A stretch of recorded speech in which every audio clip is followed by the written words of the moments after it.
In our fifth video, we're going to look at the squared function. So a squared function is where we want to multiply two numbers similar together.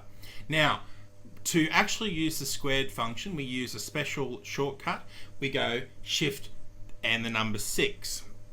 So to do 2 squared, which we know would be 4, we simply go equals B4. Then we go Shift 6, which gives us that little symbol just above the 6 key, and then we type in C4. So in this case, 2 squared is going to be 4. So if we wanted to see what 3 squared was, which we know is going to be 9, we type in 3 and number 1, and you can see it then goes to 9. Now, you can also change the squared number.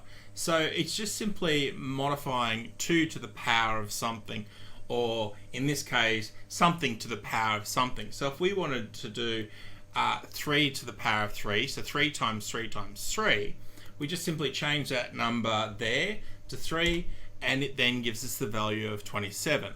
So 3 cubed is 3 times 3 times 3, which is obviously 27. And that's all there is to this video.